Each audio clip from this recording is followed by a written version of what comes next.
it just even goes with this chapter as well. It's just like, Oboro, man, like the past, what could have just been so different. What was supposed to be like Shouyou's first student, what was going to be the start of like him finally leaving, starting up the Shoka Senjuku like that, like able to start the school, ended immediately on that day with fucking tragedy. He was really happy, like, honestly, like, Oboro was, like, really looking forward to, like, finally being able to train with him. He's like, yeah, you're my first disciple, we'll be able to do this. Falls asleep, the fucking pieces of shit Naraku, like, going out there, trying to stop, and like, he was like, it's alright and all that, we got a trap and all that to hold the pursuers, but we absolutely cannot use the traps, the killing. I did not make you my disciple for that, it's okay, I'm gonna do it, like, I'll make sure to do everything in my power.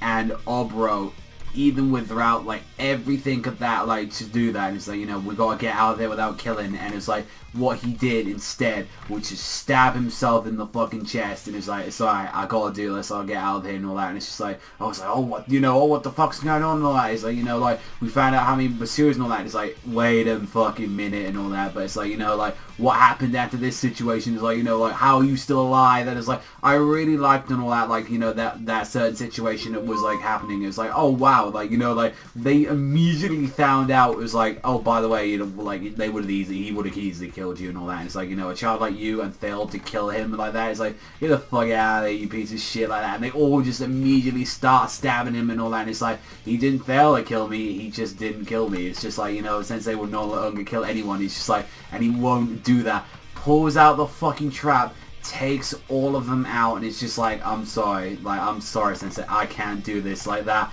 Murdering all these people, and it's just like, I can't do it. Like, this is the only way, you know, that to make sure that you don't have to go and like with any regret, you don't have to kill anyone anymore. It's like, I cannot call you my first disciple and all that. And it's like, just take care of the school, just take care of like Shoka Senjuku, like just take care of it. And just him just walking away, just after everything. And it's just like, what seemingly to happen is all that. It's like, you know, Oboro managed to stay alive during that time, and it's like, that was able to happen, and no witnesses was left after that. And it's just like, they probably thought, oh, Oboro must have like got caught up in the whole thing, you know, that must have happened. And pretty much his entire betrayal was erased from the Naraku, and he was taken in, and he took root there, and he just pretty much had his claws straight away, and he made efforts to keep them away from it. Like, so he was the inside man throughout the entire, like as long as he could. He's just like, as long as I could protect that man, his will, I could always do that. And the most heart-wrenching part of it is when he actually has a chance to meet Shouyou. Like, he finally sees him, and seeing that he was able to finally fulfill that wish. Like, you can see that, like, Gintoki was supposed to be that guy, you know, like, he's seeing him right there, and it's like, especially when he's looking at Katsura, he's looking at Takasugi, he's looking at all of them, smiling, and it's like, he should have been there with those guys. He should have been there. And it's just like, this is what I supposed to have thought, like, you know, throughout everything. And just that, it's like, throughout the entirety and all that, it's like, you know, I was the same with you. To get my master, I killed my master. The one that man was captured was me. And it's just like, after all of that and all that, I could still take him back, like, after, like, doing that to him, where it's like, you know, gave up, and it's just like, he would come back to me, he would do all of that, and it's just like, you know, we lost out on our weakness, and the only difference is between this Takasugi is that the one difference was that I vowed to, like, follow that thing, even if something even clad in the corpse of that master, I would never betray that man again. I would never go against him after everything. I don't care if that is Shouyou, that's still, regardless of whatever's left in there, that is that master, that is that person I cared for. And if that he wants to go down this road of destruction, so it's just like, he just cannot accept that, you know, the man that he, like, all these guys could, like, greatly loved and respect is not there anymore. And, like, throughout what we saw last week, he takes the fucking sword out of his neck, and what happened with Takasugi, thinking, oh, that went through him, it did go through him, it just went through his face. Like, it went like Berserk gut style through his face, pulls out the fucking sword out of his fucking cheeks like that, going through the bone and everything. It's just like, even if I had to kill that master and all that, like, even if he loses, like, you know, master for eternity, I would take him back. And it's just like, we, like, you know, we are the same and all that in a way. It's like, you know, we must do this and all that. And it's just like, continue to resist. We must continue doing this. And the two fucking going at it. And just even worse, it's just like, when finally he was at Shouyou's execution after everything, like, when he was going there, and he's just like, he knew who he was straight there. And it's just like, just because of what you had to do, I was able to meet the kids. I was able to fulfill a dream. Thank you, Oboro, and all that. I was able to become Yoshida's Shoyo. I could not be, wasn't be able to, go down that path of Utsuro again. It's I'm sorry if it's possible. I would have liked you to meet those kids. I would have liked you to be the one I'm so proud of. And, even after he broke that rule of not killing, still considers him his first disciple. And he's just Oboro's last words, and he's just I gotta look.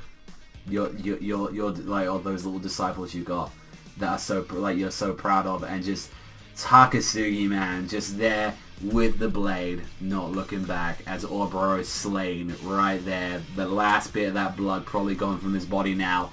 That's probably keeping him alive, and it's just it's I can't, that's the thing, is I'm even though it's Oboro, I still can't cry to it. I feel it's just so bad.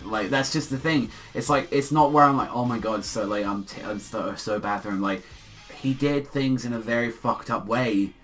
I understand it though. I understand his reasons why he did this, and it made him a little bit more understandable.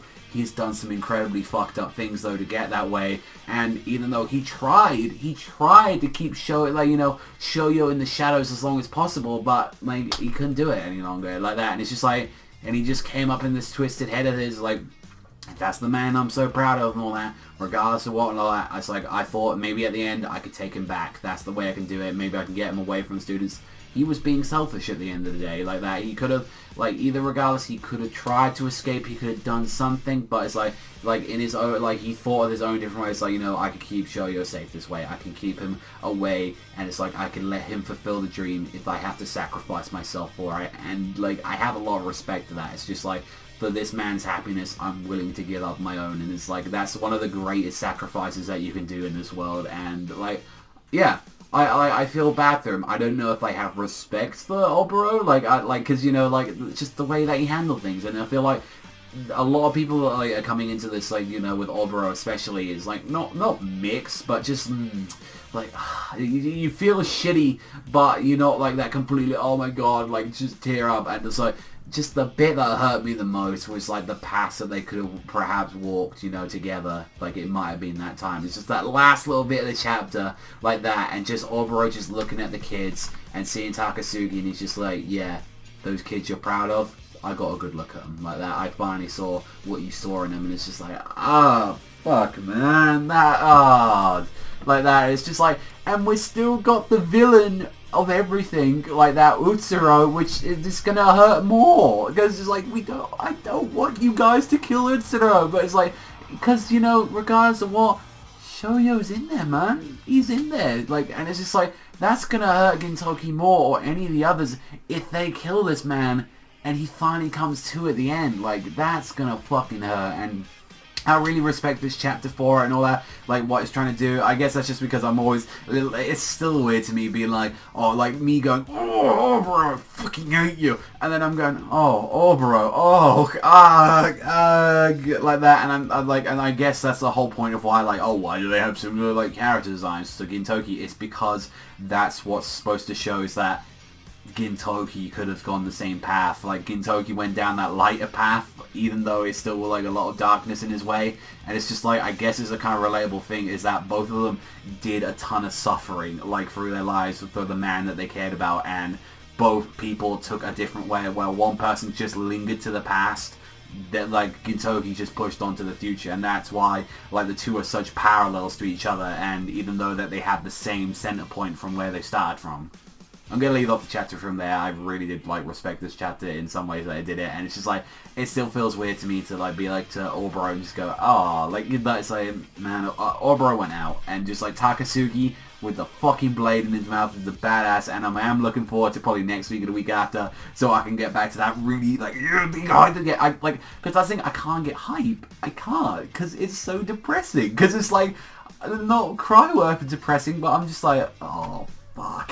It's just it's a weird emotion. So I feel people are coming wow, Panda's gotten a little bit more silent now. And I was no, I'm not getting more silent. I'm not getting, getting the hype stuff. But it's I'm just oh, fuck.